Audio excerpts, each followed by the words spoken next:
The purpose of this video is to examine the results of a meta-analysis. In a previous video, we ran a meta-analysis using two CGPs that examined changes in gene expression after influenza challenge in healthy individuals. We constructed one CGP ourselves and used a second CGP that was publicly available from another OMIC user. Here we see that the results of the meta-analysis are available. Users will receive an email notification when the analysis is complete. Let's review the CGPs used in the meta-analysis. As mentioned earlier, the CGPs must have similarly identified reference conditions. We wanted to use the pre-flu challenge condition as the reference. Unless directed otherwise, OMIC considers condition 2 as the reference condition. For this reason, we structured our CGP from GSE 61754 with the pre-challenge sample as condition 2. The OMIC user who set up the CGP from GSE 30550 identified the 12-hour sample as the reference.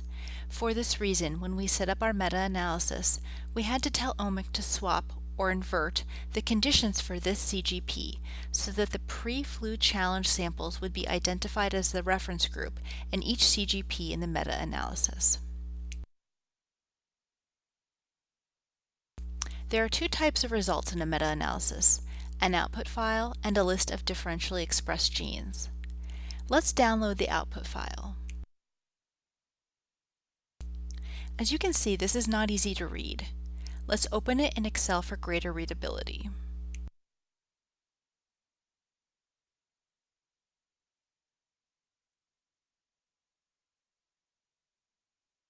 You may receive an error indicating that the text file is a SILC file.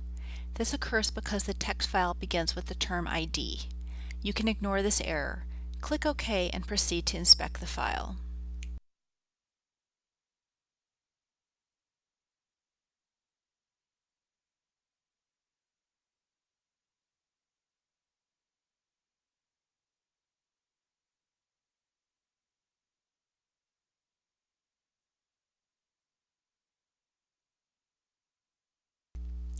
Let's look at the CGPs in the last two columns.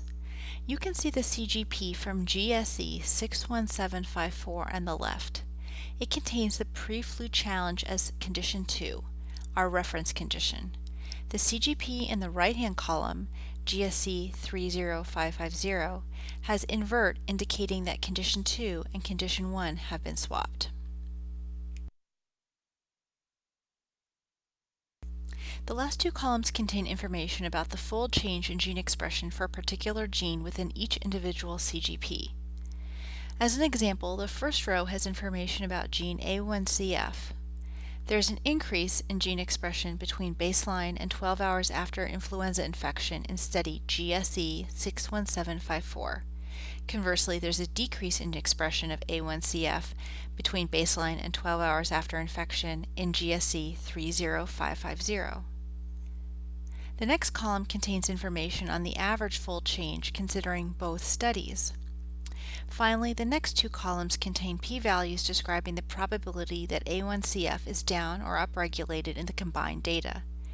Because one study showed downregulation of the gene and one showed upregulation of the gene, the pooled data shows it's very unlikely that A1CF gene expression changes either up or down following influenza infection.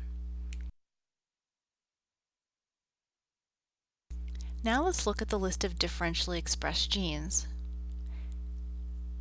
Gene AATK is one of the differentially expressed genes. If we go back to our Excel data, we can see that both CGPs showed a decrease in gene expression following influenza infection for AATK. Thus, the p-value of downregulation in the combined data is statistically significant, suggesting that it is very likely that AATK gene expression decreases following influenza infection in healthy individuals.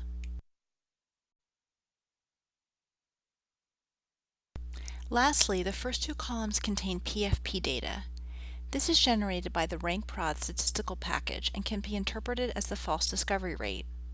Please see the RankProd documentation or a bioinformatician for more information.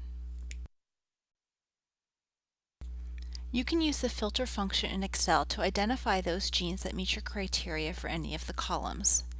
For example, you could identify those genes with a false discovery rate of 10% or less by applying a filter to all of your data with that particular threshold.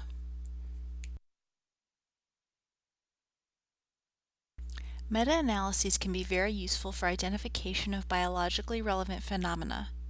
If a signal is seen in the data despite differences in microarray platforms or sample groups, it adds weight to the argument that the observed gene expression change is real. The meta-analysis results include lists of statistically significant upregulated or downregulated genes or probes. These lists can be copied and pasted into the top gene suite in order to evaluate for pathway enrichment.